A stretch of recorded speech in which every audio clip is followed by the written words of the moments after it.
क्या आप जानते हैं गवर्नमेंट को कैसे पता चलता है कि भारत की पॉपुलेशन कितनी है, किस राज्य में कितने लोग रहते हैं, कितने लोग शिक्षित हैं, कितने लोगों के पास घर, बिजली, मकान, इंटरनेट है।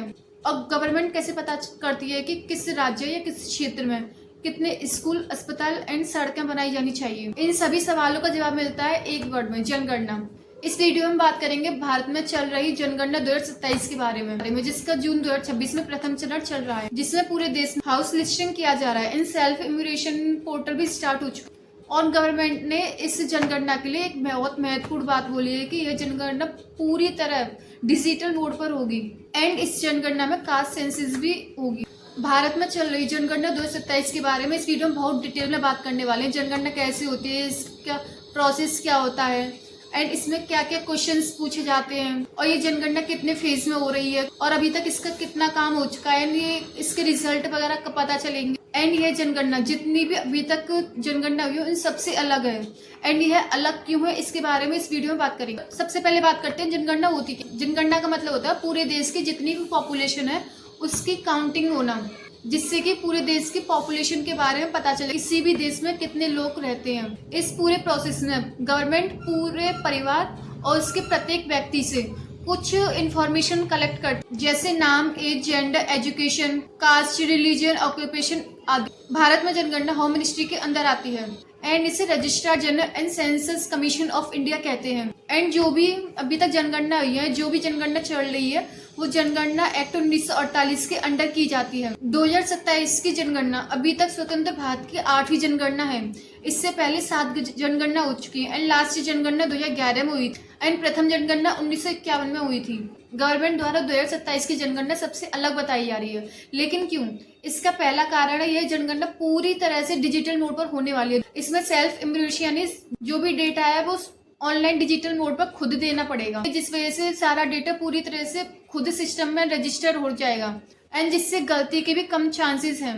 तीसरा पॉइंट आता है कि इससे समय की बहुत बचत होगी, जिससे रिजल्ट भी काफी जल्दी पता चल सकेंगे। सेंसस 2027 में एक वर्ड सेल्फ इम्यूरेशन काफी हाईलाइट हो रहा है, जिसका मतलब है नागरिक अपनी जनगणना स्वयं ऑनलाइन कर सकेंगे। अब बात करते हैं जनगणना कितने चरणों में होगी। ये जनगणना 2 चरणों में होने वाली है। पहला है हाउस लिस्टिंग जनगणना, दूसरा है पॉपुलेशन इम्यूरेशन। चरण 1 हाउस लिस्टिंग। इसमें मकान से रिलेटेड आपको इन्फॉर्मेशन देनी हो, जैसे मकान किस टाइप का है, मकान का ओनर कौन है, पानी के रिसोर्सेज क्या है, बिजली कनेक्शन है या नहीं, इंटरनेट है या नहीं, व्हीकल वगैरह है या नहीं, कुछ इस तरह से आपको इसमें इंफॉर्मेशन देनी पड़ेगी। दूसरा चरण आता है पॉपुलेशन इम्यूरेशन। इसमें पर्सन से रिलेटेड इंफॉर्मेशन ली जाएगी, जैसे नाम, age, gender, education, caste, religion, marital status. अब बात करते हैं सेंसस 2027 पर कास्ट सेंसस को भी इंक्लूड किया गया है। कास्ट सेंसस में आपसे क्या पूछा जाएगा एंड इसमें क्या होगा। जनगणना 2027 में कास्ट सेंसस की काफी चर्चा हो रही है। इसमें कास्ट से रिलेटेड आपकी इंफॉर्मेशन ली जाएगी। जो भी इंसान सेंसस 2027 में अपनी इंफॉर्मेशन डालेगा उसमें अपनी कास्ट भी डालनी पड़ेगी, जिससे कि कास्ट सेंसस होगी। कास्ट सेंसस के लिए 2 तरह के लोग हैं, एक सपोर्टर्स, एक क्रिटिसिज्म। सपोर्टर्स का कहना है कि इससे एक्चुअल सोशल कंडीशन पता चलेगी, वहीं दूसरी तरफ क्रिटिसिज्म वालों का कहना है कि इससे समाज में कास्टिज्म डिवीजन बढ़ सकता है।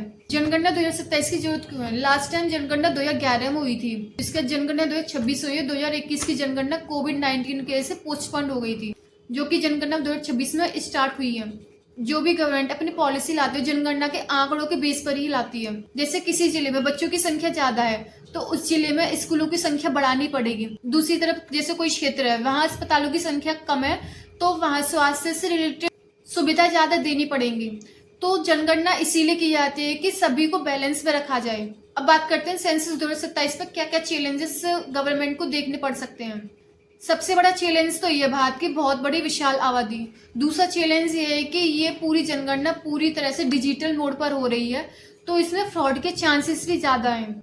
तीसरा पॉइंट आता है कि यह जनगणना पूरी तरह से ऑनलाइन मोड पर हो रही है तो काफी बड़ा आंकड़ा ऐसा भी है जिसको डिजिटल नॉलेज के बारे में पता नहीं है, तो डिजिटल साक्षरता की कमी भी यहाँ पर देखने को मिलती है। तो किसी भी देश की जनगणना ओनली उस देश की काउंटिंग ही नहीं होती, यह उसके विकास का एक बहुत इंपॉर्टेंट स्टेप होता है, क्योंकि जनगणना के बाद ही किसी देश की कोई भी पॉलिसी बनती है। एंड जनगणना 2027 भारत की पहली डिजिटल जनगणना होने वाली है और इसमें जाति जनगणना को भी इंक्लूड किया गया है और जो भी जनगणना का ये रिजल्ट होगा उसका भारत की आने वाली जो भी पॉलिसी होंगी उसका बहुत बड़ा इफेक्ट होगा। जनगणना 2027 में जाति जनगणना को इंक्लूड करने पर आपकी क्या राय है? क्या जनगणना 2027 में जाति जनगणना को इंक्लूड करना चाहिए या नहीं? अपनी राय कमेंट सेक्शन में जरूर बताइए। अगर आपको ये इन्फॉर्मेशन अच्छी लगी हो तो वीडियो को लाइक कीजिए, शेयर कीजिए एंड चैनल को सब्सक्राइब कीजिए और मिलते हैं जल्दी ऐसी किसी नेक्स्ट वीडियो पर चर्चा करते हुए। जय हिंद।